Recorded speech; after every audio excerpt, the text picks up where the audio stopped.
Sejak mulai diterapkan oleh pemerintah, ternyata sudah ada 3 terpidana kekerasan seksual yang mendapatkan hukuman tambahan kebiri kimia.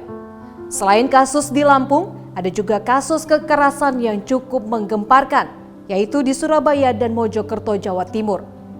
Lalu seperti apa sebenarnya kebiri kimia tersebut?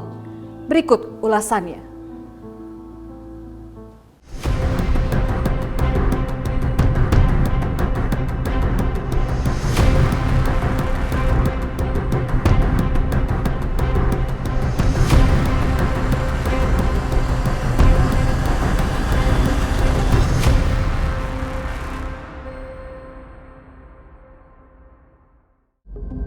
Nama Dian Ansori menambah daftar panjang pelaku kejahatan seksual yang divonis dengan hukuman kebiri kimia.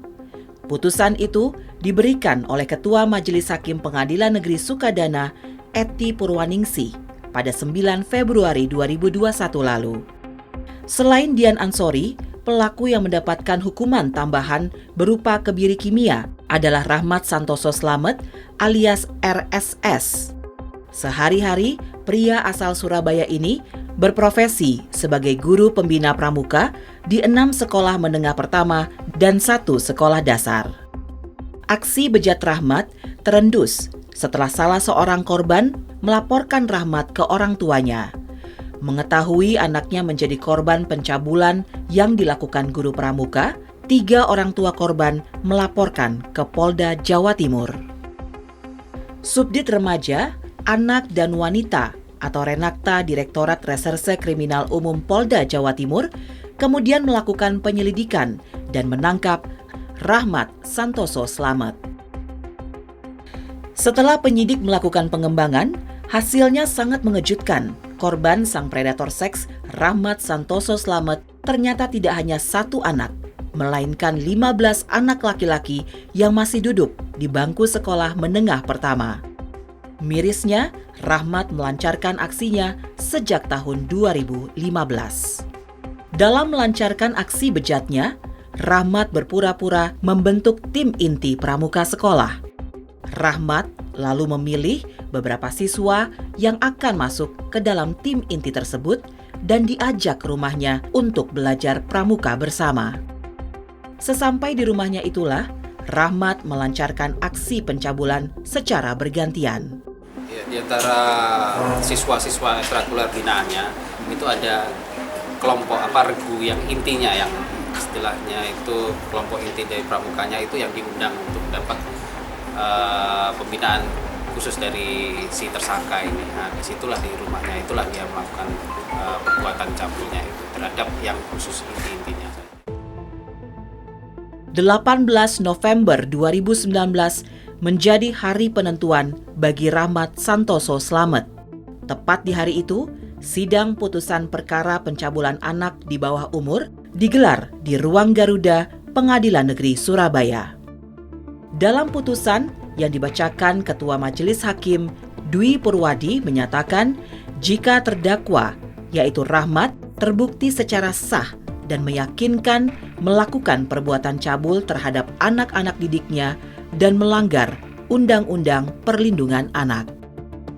Atas perbuatannya, Rahmat dijatuhi hukuman penjara selama 12 tahun dan denda 100 juta rupiah, serta hukuman tambahan berupa kebiri kimia 3 tahun.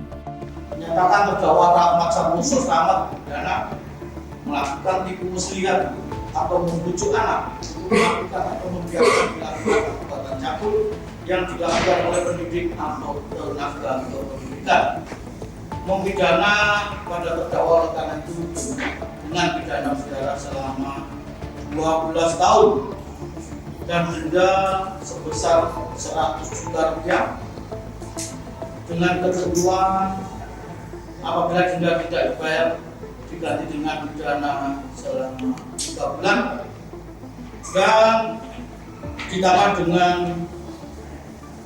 tindakan kebiri kimia selama 3 tahun. Putusan hakim ini lebih ringan dari tuntutan jaksa yang meminta terdakwa dipenjara selama 14 tahun, serta hukuman tambahan kebiri kimia selama 3 tahun. menurut majelis hakim tidak ditemukan alasan untuk memaafkan perbuatan Rahmat, serta tidak ada unsur yang membenarkan perbuatan terdakwa untuk bebas dari tanggung jawab hukum. Penerapan hukum kebiri kimia pada kasus tindak pencabulan yang dilakukan Rahmat bukan pertama kali terjadi di wilayah hukum Kejaksaan Tinggi Jawa Timur. Sebelumnya, Muhammad Aris, pemuda asal Mojokerto, Jawa Timur, juga mendapatkan vonis 12 tahun penjara dan hukuman kebiri kimia setelah melakukan tindak pemerkosaan terhadap 9 orang anak. Hukuman tambahan kebiri kimia dianggap sebagai salah satu cara meredam kejahatan seksual yang sering terjadi. Lalu, bagaimana awal mula hukuman tambahan berupa kebiri kimia itu digaungkan? Tahun 2015, wacana ini terdengar cukup kuat ketika Komisi Perlindungan Anak Indonesia (KPAI) mengusulkan hukum kebiri bagi pelaku kekerasan seksual. Usulan KPAI ini mendapatkan dukungan dari Menteri Sosial saat itu, Hovifah Indar Parawansa. Kebiri yang dilakukan bukan kebiri secara fisik, melainkan kebiri secara kimia berupa suntik anti-androgen untuk memberikan efek jera sehingga pelaku tidak mengulangi perbuatannya kembali.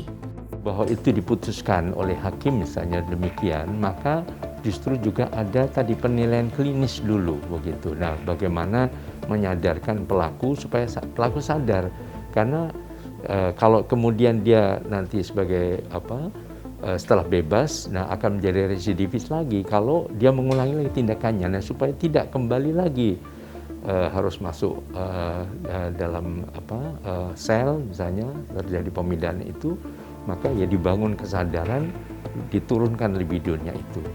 Dan tentu juga ini dilakukan berkala ya, bukan hanya sekali atau 2 kali saja. Nah, tentu saja dengan tadi penyadaran tadi bahwa itu justru atas permintaan dari pelaku supaya tidak sampai mengulangi lagi. Juga tunjukkan bahwa tadi dorongan libido dari pelaku ini memang sangat tinggi, yang kemudian bisa liar kemana-mana dan mencari korban-korban baru. Maka dengan hal ini yang tadi dengan penyadaran, dengan penilaian klinis, tentu akan sangat efektif lagi untuk tidak melakukan pengulangan.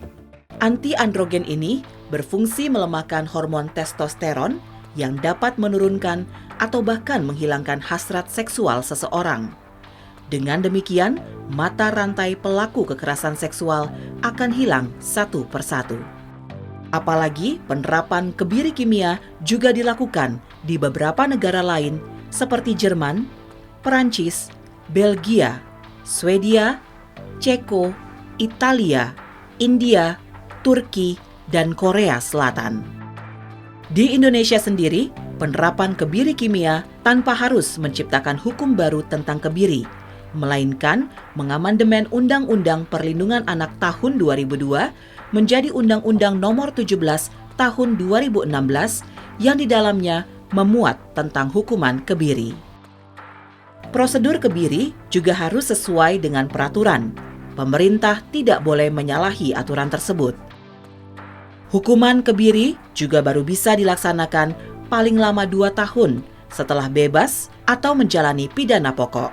Artinya, pelaksanaan hukuman kebiri tidak boleh dalam waktu yang dekat. Setelah dikebiri pun, harus ada pengawasan baik secara medis maupun secara non-medis. Pemahaman tindakan ini bukan dalam arti balas dendam atau sebagai hukuman, tapi justru melibatkan kesadaran dari pelaku.